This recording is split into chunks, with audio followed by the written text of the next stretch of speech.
Hey, what it do, y'all? It's your boy E2 Blue coming back at you again.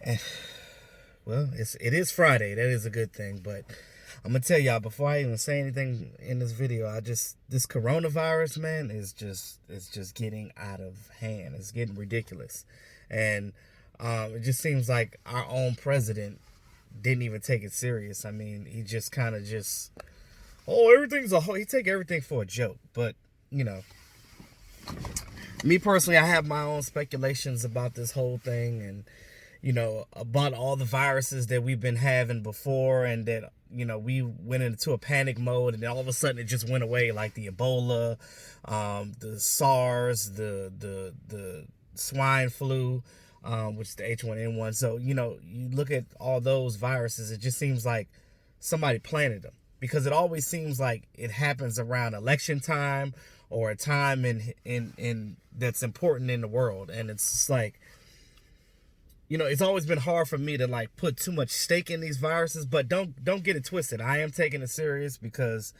it's now have affected me. I mean, I don't have the virus, but I'm a little upset right now because my job is trying to make us take off for 14 days and not pay us, and that's not cool. So I'm a little perturbed by that, but I guess they'll figure it out and see what's going on. I just need this thing to go away because it's a lot going on, and I want to live my life, man. I don't want to have to be sitting here quarantined. I'm claustrophobic, man. I don't like being in one place at one time. I like to move around, man. I don't. That's why, I couldn't. That's why I'm not a criminal, man, because I couldn't be locked up, bro. Like, I can't be just confined. I got to be able to live my life and move around. I can't do that, but those of you out there, man, just be careful out there. Make sure that you keep your hand sanitizer on you, because yeah, it's real out here. Be safe, and if you do get it, make sure you do quarantine yourself and treat it like you have the flu, and make sure you do everything the doctors say. If they give you antibiotics, just keep clear of everybody else. Hey, y'all nasty people out there, wash your damn hands. Wash your hands. First of all, I shouldn't have to say this. You should have been washing your hands for years, but it's neither here nor there. But I did want to say that yesterday, you guys probably already heard the news, because I'm pretty sure that Mark talked about it already. But I don't get a chance to do videos as much as other people do, because I had a hectic life. But I'm here. So the Cowboys did tender Cooper Rush, Dallas Cowboys backup quarterback. I know some of you guys feel a certain way about Cooper Rush, but I'll tell you my opinion. I really like him. So they're tendering him for about 2.1 mil. He was an undrafted guy, so I don't think they're going to use a round on him. So it's more so of like, if a team wants them, they have to give up that 2.1 mil for him. But I don't think there's a market for Cooper Rush like that, because a lot of these teams are looking to get guys in the draft anyway. I've always liked Cooper Rush. I know some people didn't give him a chance because, hell, he hasn't really had a chance to really play like that. You look at this guy, like, he's come in spot duty on certain games in the season when the Cowboys were up by a lot of points and they just took Dak Prescott out and they let Cooper Rush play. But I think he's still a good backup for Dak Prescott. I just think giving the opportunity to do some things. Now, with this new coaching staff, could be a lot of different things that can be done with this team. For years, and I think we based our backups and their and the fact that they didn't do much based off of the old regime that we had with Jason Garrett and how they ran the offense and things of that nature. But I look at it like this. I think that with Mike McCarthy and company, I think that, having a guy like Cooper Rush, and he's been in the system. He knows the offensive plays. You don't have to teach him nothing. And again, we're going with the new offense as well. We're going to have the same terminology, some of the same verbiage. But again, we're going to a West Coast offense, so the playbook is going to be different. So even Dak's got to learn something new. So it's imperative also for the Dallas Cowboys to pay Dak Prescott and for him to sign the damn contract, because the sooner he gets in there, the sooner that we can get these guys on the roll. Because if Dak and Cooper don't know what they're doing, how's the rest of the offense going to know what they're doing? Because Those two are the quarterbacks. They have to know the snap counts. They got to know the calls. They got to know the reads. They got to know everything. So they have to do their due diligence. So it's more important for the wide receivers to know what they're doing so they can control the offense. If you don't know what you're doing as a quarterback, you can't command the offense. And your offense is going to be stalemate and it's going to suck. So we don't want that. We want to move forward. Like I told you guys, I am optimistic about our coaching staff and what we have right now and going forward. I'm really happy and I'm very optimistic, like I said, but we'll see what happens. Now, with Cooper Rush, you look at what he's done so far. Most of his work has been in the preseason. Small samples. Now, you get a big, strong tight end in here, like a Jimmy Graham or something like that, in free agency, they can look for a guy like that. Now, I don't think Jimmy Graham is a Jimmy Graham of Seattle. I think that he'd be a good number 2. Like if you got to resign Blake Jarwin. But they're already putting a second-round tender on Blake Jarwin. I don't think any team is going to give up a second-round pick for Blake Jarwin. I doubt that. But I like what Blake Jarwin brings to the table as far as him. So that helps a guy like Cooper Rush because remember, when we had Rico Gathers on this team, he used to always throw to him. And he was catching balls. And all those preseason touchdowns that Rico Gathers got were from Cooper Rush. Also, the dude, what was his name? Marcus Lucas or whatever. That one tight end we had last year in the offseason. I actually liked him. He was a big, sturdy guy, too. Former basketball player type of guy. Cooper Rush likes throwing to those big tight ends. So, I'm not down on Cooper Rush. I just think that the way that we use these backup quarterbacks, because like I said, when you bring a backup quarterback in, they're going to be different than your starter. So you're going to have certain packages. They need to make packages for Cooper Rush. So whenever he comes in the game, he has a base to work with himself that's different than Dak Prescott. Because they're two different type of receivers. Now, Cooper Rush does have a strong arm. I love his deep ball. A lot of people don't realize that. But if you pay attention to Cooper Rush, he's not a bad quarterback. Considering he was undrafted, you know what I mean? Like, he doesn't suck. He's still on this team for a reason. And you notice that Mike White is not here anymore. Hell, Mike White didn't even get picked up by another team. I don't even know where the hell Mike White is anymore. I got to look that up, but I'll get back to you on that one.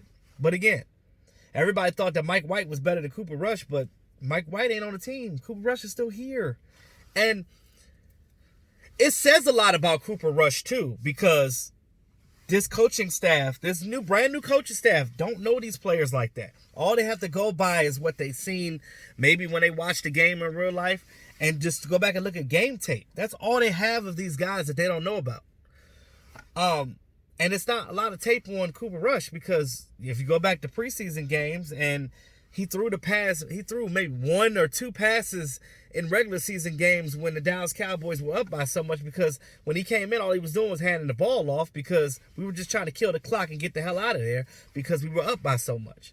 Now, the fact that Mike McCarthy and company said, hey, we'll keep him, says a lot because we know that Mike McCarthy's regime, when they came in here, they could have just said, forget it, and went and signed their own people. Because trust me, there's people that they're looking at like, okay, we could let this guy go. We want to keep this guy. So that says a lot about Cooper Rush that they think enough about him to want to keep him around as Dak's backup quarterback. Now, remember Brett Hundley? Brett Hundley was the backup quarterback. I mean, he was in Green Bay before. I don't know what Mike McCarthy thinks about Brett Hundley, but he drafted him. So I look at it like this. He could have just went and said, forget Cooper Rush and went and found Brett Hundley and brought Brett Hundley over here to be Dak's backup. But he didn't do that. Considering the fact that he just like, well, we'll go ahead and keep Cooper Rush. I like what I see with the young boy, and I think we could do some things with him. I'm telling you right now, guys, coaching matters. And you guys are going to see this shit next year. You're going to go back and look at my videos. You're going to be like, E2, you was right. Jason Garrett was the fault, and just him and his staff and what they had on this team held this team back a lot of years because they didn't know how to develop these young players. Because we had a lot of good players. Why do you think that a lot of the players that we had went to other teams and did better? There's only one reason for that. The fact that we don't develop. But then they want to get guys like Rico Gathers that ain't played football since middle school and bring in these project guys. F.A. Obade, the defensive guy that they got from London, and the African guy that they got from London. F.A. Obada, and then he ended up going to the Panthers, and he was on All or Nothing with them. He did pretty good, but again, we didn't do a damn thing with him. They get all these guys and they try to experiment and change their positions and be like, oh, well, you were a quarterback, maybe you could be a tight end. Oh, you were a defensive end, maybe you can be a damn fullback. They just tried to move these guys around, and it didn't make sense. And all they did was hold back those guys' ability to play. You just held it back. They're still trying to learn this position, but you like, you know what, fuck it. We're going to change this and move it. Jamil Showers, he's a quarterback, and you made him a safety. And then you wonder why he was all right. He learned the position all right, but it still wasn't good enough for him to crack the roster. So you ruined these guys. Jason Garrett ruined these guys' career by switching their positions and doing that crap. So I look at it like this. With Cooper Rush, I think that with this staff, I want to see what he can do with them. I think that he can be even better. And if Dak don't get his contract signed, hell, Cooper Rush gonna have first team reps this offseason, so that's gonna help him anyway. So we'll see what happens with Dak's contract. It's a lot that's gonna happen between now and the end of this week, or this weekend, because again, they pushed back the the deadline for the franchise tag, and this free agency is gonna be very interesting because I want to see what the Cowboys do. Because I don't know at this point. I don't know nothing. It's a lot. It's a lot to try to handle. Now, you look at Robert Quinn as well, real quick.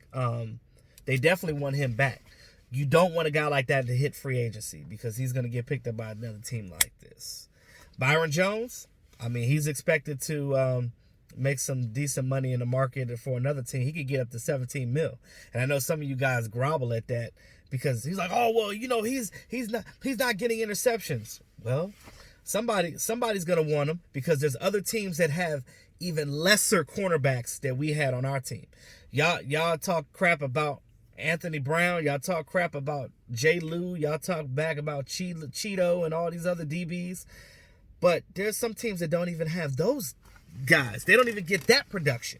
So there's gonna be somebody out there that's gonna want Byron Jones so bad they're gonna pay him whatever. Shit, somebody might give him 20. If they like him good enough. Because they're like, this guy's solid. He don't get burned. He bats the ball down. And I'm just trying to figure out, hell, the Cowboys act like they don't want him, but I feel like that's gonna burn him in the end because he probably gonna go to a division rival and he gonna get an interception on Dak Prescott. That's gonna be crazy. But I don't want that to happen. But that just seems to happen. We get rid of these guys and they go play somewhere better. But that's neither here nor there. Let me know what you guys think about this offseason, all this craziness. It's a lot going on right now, and this coronavirus is not helping anything. I wish it would just go away because it's like I just want to live my life. But yeah, I gotta figure out what I'm gonna do with money because if I don't get paid for these 14 days they're making me take off, and I don't even had a virus, so I don't. This is freaking stupid. I'm pissed right now, but whatever. Let me know what you guys think in the comments. I'm going to have to take a collection plate up. I'm going to have to do some live streams and see if I get some super chats. So this is crazy. Like, I don't like having to ask for donations, but your boy about to be broke. I don't make no money off of YouTube anyway because I don't have the numbers like Mark and them do. So, but it is what it is. I still love you guys. I do it for the love of it anyway. It doesn't matter to me. I love you guys. I just love the support that you guys give me. That means more than anything to me right now. But again, y'all got to stay prayed up, man. Y'all stay safe. Wash your damn hands. It's been your boy E2 Blue. Always keeping it real. All day, every day. Talk to y'all soon.